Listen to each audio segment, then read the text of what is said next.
Hi there, let's talk about nomenclature. In other words, how to name our cycloalkanes. And let's see here. Let's get the slideshow started. We go. Alrighty, so to name a cycloalkane, it's the same idea as naming an alkane, whereas you have a parent and then the ane suffix.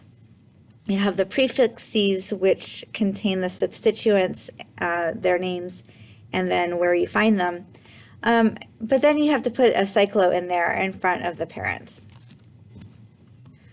So there's usually some substituents on your ring, and if there's one substituent, you don't have to number it because it's just one substituent. So like methyl cyclohexane or ethyl cyclopentane. Each of those carbons is identical, and so if you just have the one substituent, you don't have to number it. If you have more than one substituent, if they're all the same, then you would number so that the numbers have the lowest value possible.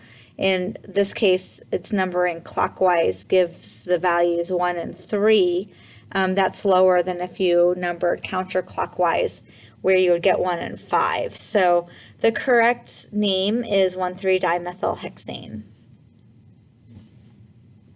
When you have two different substituents, then the lower number should go to the one that comes first alphabetically. So ethyl comes before methyl. So ethyl gets the 1, and then you again number in the direction that gives you the lowest values, the locator values overall. So 1 ethyl, 3 methyl cyclohexane is the correct name for this molecule.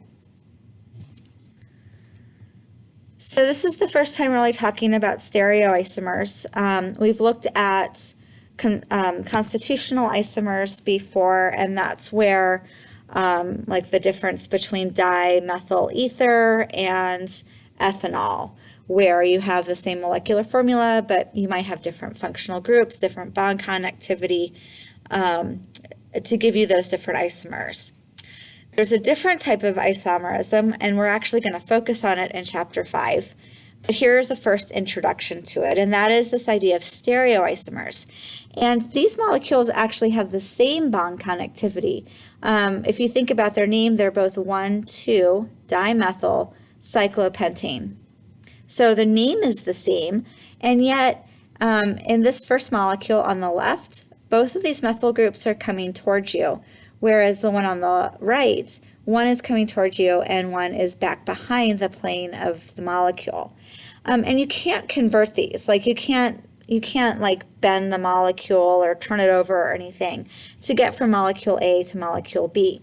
Indeed, these are isomers. They're different molecules. They have different properties.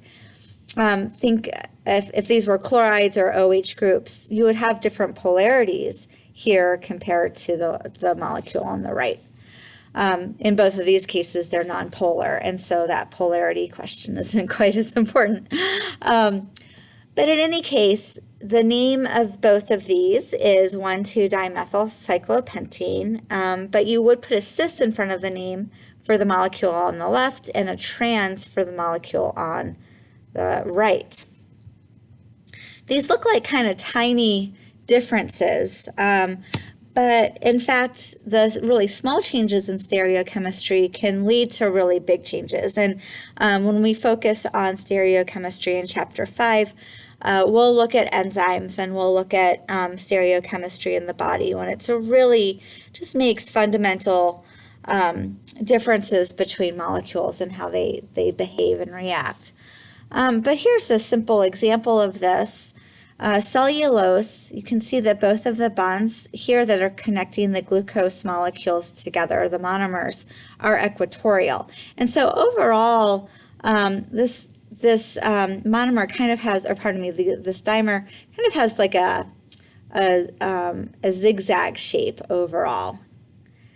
Whereas if you compare that to starch, it has one axial connector and one equatorial carbon-oxygen bond, and you can see that it's kind of bent overall.